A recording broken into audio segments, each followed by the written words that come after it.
नमस्कार, आप देख रहे हैं वीएस लाइव न्यूज। न डरते हैं न डराते हैं, जो सच है वही दिखाते हैं।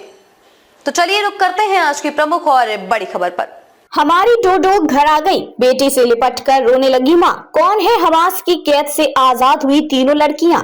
इजराइल और हमास के बीच युद्ध विराम हो चुका है। समझौते के मद्देनजर हमास ने सबसे पहले इजराइल की 3 लड़कियों को रिहा किया।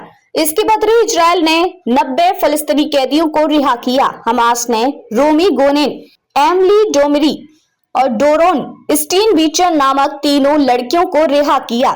अमेरिका के निर्वाचित राष्ट्रपति डोनाल्ड ट्रंप ने तीनों लड़कियों की रिहाई का स्वागत किया है। इजराइल डिफेंस फोर्स ने जानकारी दी कि तीनों रिहा किए गए बंधक अपनी अपनी मां के साथ अस्पताल पहुंच गए हैं। तीनों को मेडिकल हेल्प दी जाएगी। हमास के हमले में एमिली ने गंवा दी थी उंगलियां। हमास की कैद से रिहा हुई ब्रिटिश इजरायली एमिली डमारी 471 दिनों तक हमास की कैद में रही। उनकी मां ने कहा कि 471 दिनों के बाद एमिली आखिरकार घर आ गई। मैं उन सभी लोगों को शुक्रिया अदा करना चाहती हूँ जिन्होंने मेरी बेटी के लिए लड़ाई लड़ी। इजराइल, ब्रिटेन, अमेरिका और दुनिया का शुक्रिया। इजराइल के लोगों का शुक्रिया।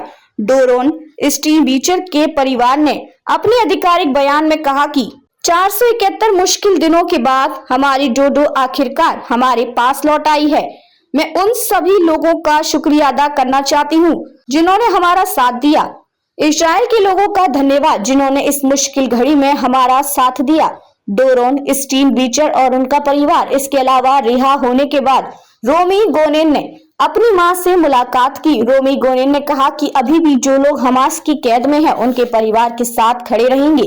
रोमा गोनेन इजराइल के कैफर बेराडीम में अपने घर से नोवा फेस्टिवल में गई थी।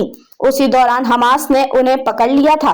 रोमी गोनेन और उनके परिवार गाजा में 15 महीने से ज्यादा चली लड़ाई में 46,913 फिलिस्तीनी मारे गए हैं। खंडहर में तब्दील हो चुके गाजा में मलबे के नीचे दबे मृतकों की संख्या इसके अतिरिक्त है।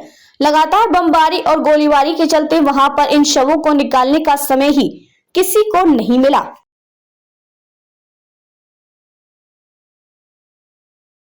खबरों में अब तक के लिए बस इतना ही।